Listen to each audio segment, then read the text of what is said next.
I can't thank you enough for everything you have done and will be doing for the good of the Chamber.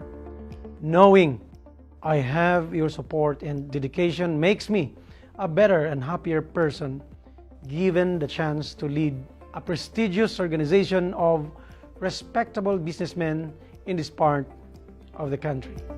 I am honored and pleased to address you for the last time as the Chamber President. Today, 27th of November, marks a remarkable moment for myself and the other officers whom you have chosen to steer the Chamber to what it is today. Thank you, everyone, for being here, joining us in our General Assembly amid the pandemic. Daghan kaayong salamat. Distinguished guests, members of the Chamber Board of Directors, energetic officers, notable Chamber members, colleagues, fellow entrepreneurs and business leaders, families and friends, ladies and gentlemen, maayong adlaw kaninyong tanan. I am deeply honored and emotional even to address you for the last time as the Chamber President. Today, 27th of November, marks a remarkable event for me and the other officers whom you have chosen to steer the Chamber to what it is today. The journey was not easy, faced with so many obstacles and challenges that we were able to hurdle with your invaluable support and cooperation. For that, I will forever be grateful to each one of you. Because of the brilliant minds and the awesome talents of our officers and members, we were able to make our presence felt as we pursue our role in the community. Having done so much to business and people, as we gather on this momentous day, I am deeply honored to say that it makes us proud as members of the Jensen Chamber, the many achievements we have over the years, the various chamber accomplishments in almost all in our advocacies. Your steadfast support will forever remain in our hearts. The Jensen Chamber took the role of a dependable partner of the local business owners and the people in their effort to overcome challenges brought by pandemic through various initiatives. We made it known during the Most Outstanding Chamber Award 2021, where we got a special citation that Chamber took initiatives and lived up, in essence, to the advocacy line, there can be no business without people. And that business is people. In light of the pandemic, we in the Jensen Chamber stood for the best interest of the people, like prodding local authorities on the following measures: extension of the tax relief of real property taxes and business taxes, that's resolution number 001 and 008 series of 2021, and extension on the deadline of the business permits renewal, resolution number 002 series of 2021. Jensen Chamber also launched the One Jensen Health and Economic Resiliency Operations Hero Project. The project gathered donations from members for hospital beds, electric fans, dental and hygiene kits, washing machines, and PPEs given to government health facilities. As of September 2021, the project generated 250,000 cash donations, 1,000 beds, and a number of hygiene kits and fans. They also donated oximeters, alcohol dispensers, blood pressure apparatus, and electric fans to the mega vaccination site addressing the need of General Santos City Health Office. Ladies and gentlemen, I am honored to announce this year's awardees. The recipients of special citations: General Santos CCI for its highly commendable advocacy initiatives focus on improving ease of doing business in General Santos, particularly during the pandemic. Again, we in the Jensen Chamber also provided 2 hand washing facilities at the General Santos City Public Market and General Santos City Public Transport Terminal. Partnering with Brigada Group of Companies, Gensan Chamber donated 2 motorcycles to General Santos City Police Office last July 2021 and another 2 motorcycle units for Task Force Gensan to address the issues in local security and anti-terrorism.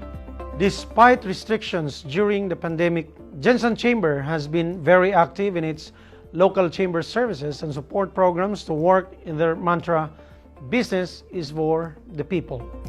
In behalf of the officers and the members of the board, let me thank you for the uncommon zeal you have demonstrated towards our objectives in your relationship with your fellow business persons, the community we serve, the people, and even among yourselves. Of course, the year for the Chamber will not be complete without mentioning the 30th Mindanao Business Conference, or MINBISCON, which we hosted along with our counterparts in South Cotabato and Sarangani. We hosted, albeit online, Mindanao's biggest and most important business event on September 23 to 24. Top business leaders, key industry players, government executives, and other private sector leaders were there to discuss Mindanao's economic concerns and come up with policy actions that will aid in the development of Mindanao. MINBISCON, as it is fondly referred to, has been an annual venue where 32 affiliate chambers in Mindanao of the Philippine Chamber of Commerce and Industry discuss, deliberate, and offer resolutions in a bid to strengthen the economy of the island.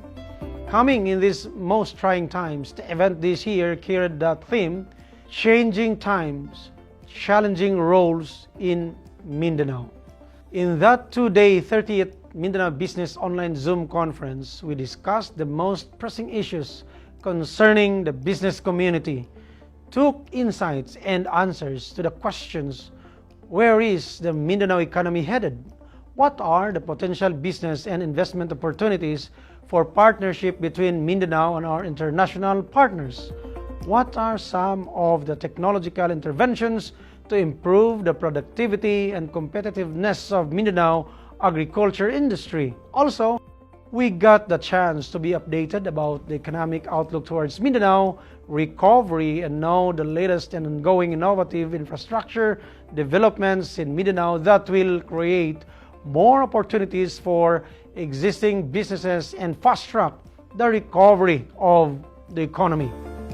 Our distinguished resource speakers, the Honorable Emmanuel Piñol, Chair of the Mindanao Development Authority, presented updates on the Mindanao Roadmap, where he talked about where is the Mindanao economy headed, what opportunities and challenges lie before us, what is Mindanao's role in BIMP-IAGA as the region recovers from the impact of COVID-19. 2 foreign dignitaries joined us then in the persons of Her Excellency Shobhini Gunazikira, Ambassador of Sri Lanka to the Philippines, and Honorable Yoshaki Miwa, Consul General of Japan. They shared ideas about international trade and cooperation. What are the available investment and trade opportunities in Mindanao? What could be the potential for Japan and Sri Lanka in Mindanao? MINBISCON this year featured a session on smart agriculture and aquaculture for Mindanao, where there were talks exploring agricultural innovations and other ways to harness the industry, particularly in terms of value-adding commodities in Mindanao amid the pandemic. Secretary William Dar of the Department of Agriculture was there to discuss the topic along with Mr. Eldan Tuvia, representative for Asian countries Aquamof Aquaculture Technologies Limited, and Mr. Salvador is Salakop, consultant for Agribusiness Development Agri-Food Hub. Many of us got enlightened on how businesses and the economy are faring amid the pandemic, with the discussion on updates in the economic outlook towards Mindanao recovery by Mr. Francisco G. Daquila Jr., Deputy Governor, Monetary and Economic Sector, Bangko Sentral ng Pilipinas. On infrastructure innovation in Mindanao, Mr. Joseph C. Nocos, Senior Vice President for Project Development of Alson's Power Group, talk about renewable energy. Ms. Ana M. Lu, President of Apo Agua Infrastructura Incorporated, and Mr. Sheikh Tuazon, Operations Head of Apo Agua Infrastructura, discussed about innovative water solution for sustainable development. Also, during the MINBISCON, Mr. Constante A. Llanes, Director for Planning Service, Department of Public Works and Highways, presented the Mindanao flagship projects under the Build program of the government. The conference allowed us to have a much better understanding about the situation we are now in, on what the new normal presents, so that responses to meet the challenges and opportunities can be efficiently crafted. Our PCCI regional governors presented 14 PCCI Mindanao resolutions, contents of which were gathered from consultations with the 32 local chambers. The said resolutions were previously approved and adopted by the General Assembly during the past Mindanao business conferences. These resolutions aim to improve our health care capacity, infrastructures, to provide economic stimulus, structural reforms, capacity building, promote domestic tourism, like one urging the LGUs to start campaign to capture the Mindanao bubble market. Gracing the remarkable event was the Honorable Carlo Alexi B. Nograles, Cabinet Secretary of the Office of the President, with his keynote address towards a more resilient Mindanao. On the second day of the conference, our guest of honor was the Honorable Senator Christopher Lawrence Bong Go.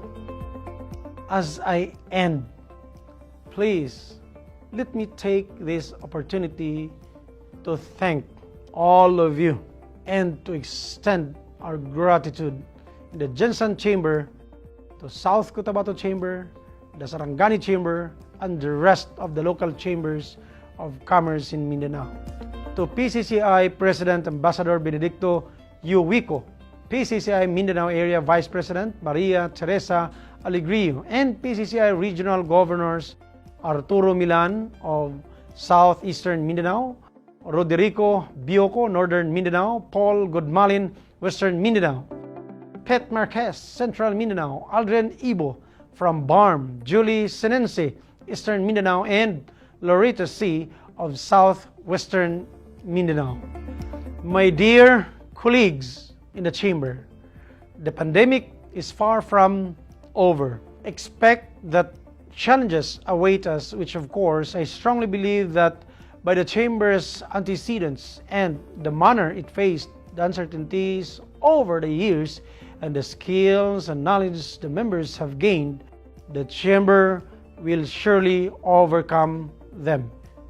At this point, I want to implore my dear colleagues to always see yourselves as good ambassadors of the Jensen Chamber and the business community.